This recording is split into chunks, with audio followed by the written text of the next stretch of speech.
Okay, guys, we're back. Happy Super Bowl Sunday. Hope everyone had a safe weekend and is excited for the big game.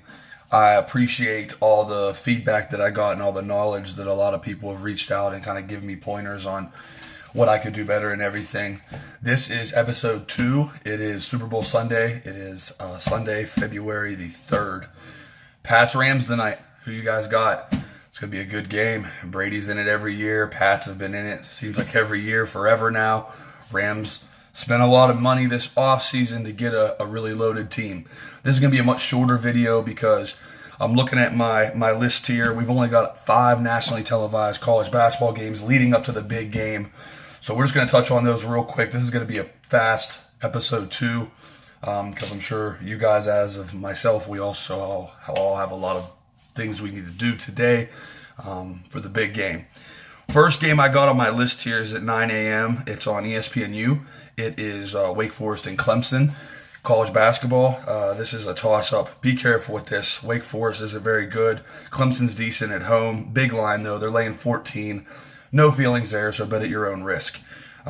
Second game is 9 o'clock Big Ten Network. We got Minnesota at Purdue. Another big line, 11. Can't really get any feels on this. I do kind of lean towards the over. Minnesota's not very good defensively on the road. The over-under sits right now at 148. Purdue scores a lot at home. They have Carson Edwards, who's a perennial All-American stud senior point guard. Purdue's also top 10 in RPI, so they've played some good teams. They're good. I don't know about that 11, but that over 148 looks pretty good to me, especially I'm looking at about 67% of the bets coming in on the under, so maybe take a look at the over in that game. I think both teams score a lot of points. Our third game's on FS1. My favorite play of the day, the Georgetown-Villanova game. I like the over in this. It's at 156. It's high. The last time they played was last year. It was 97-73. Georgetown scores a lot. They play no defense. Nova plays a little bit of D, but Georgetown has such a fast pace, and Villanova doesn't mind running up and down the court. They got Phil Booth, who can light it up. He might go off for 20 today, and I like a high-scoring game. I think Nova gets to 90. I think Georgetown potentially gets somewhere in the 70s, maybe even 80. With the spread being 11.5, it probably ends up, probably a 10 to 20 point game.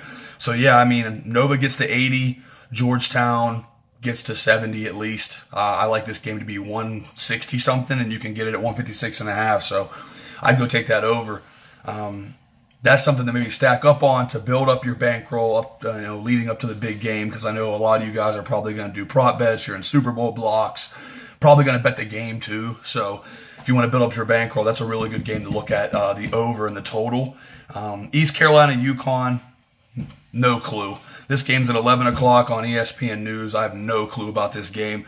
East Carolina's really bad. UConn's wishy-washy as well. I don't have any feelings there. And then the last game is Stanford at Cal, and it's the same deal. I really don't have a lot of feelings there either. So really the only 2 games I really like outside of the Super Bowl is going to be that Minnesota-Purdue over and that Villanova-Georgetown over. I think both those teams score a lot.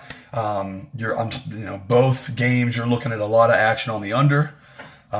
That's pretty much all I got today, guys. It's a really small slate of college basketball. There's some other games on, but they're mid-major teams. They're not majorly televised, so I don't want to give out anything that I don't really know much about. So, that's that, really. And now the big game, Patriots-Rams. Who you guys like? Comment, like, share, subscribe, the whole 9. Let me know who you guys like in this game. Seems like everyone's going for Brady and the Patriots. I mean, it's hard not to. He's in it every year. Brady's never lost back-to-back Super Bowls, and they lost the Super Bowl last year to the Eagles. Now they're laying 2.5. They're playing the Rams, obviously, who's a great team. Sean McVay, youngest coach to ever make it to a Super Bowl. I got the over-under at 56. I mean, these 2 teams score a lot, guys.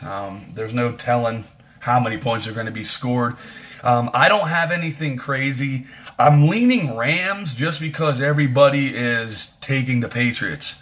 What I might do is I might buy the hook. So in Las Vegas, you can buy the hook. So instead of getting 2.5, you pay an extra 20 to 40 cents, depending if it's on a key number or not, and you can get the Rams plus 3. And I like the over. That's what I got. I'm just Not big money on it. I'm not a huge Super Bowl bettor because, I mean, it's the National Fixed League. You never know. It's probably going to be fixed. You never know what's going to happen. You just got to hope you're on the right side of it. But I think it's going to be a great game. So I'm going to have fun just watching it. It's going to be awesome. I'll probably do a lot of prop bets and stuff. There's a lot of good odds on who's going to win MVP, who's going to score the first touchdown. You know, I never bet crazy on the Super Bowl. So if you ask my opinion, it's hard to go against Brady, and I never bet against Tom Brady because he's the GOAT. But at the same time, on paper, the Rams look pretty good. So, like I said, I might buy that hook, get him at 3. That's it. So we're only at about 5 minutes and 45 seconds, guys. It's, you know, an honor to do this, and it's been fun. You know, I'm just here on Super Bowl Sunday, drinking my morning coffee. It's about 8 o'clock out here in Las Vegas. So got a big day ahead. Everybody enjoy Super Sunday. Be safe out there. Don't drink and drive. Uber everywhere. Get rides from people that aren't drinking. Enjoy the Super Bowl, guys. Have a good Sunday, and we'll touch base tomorrow.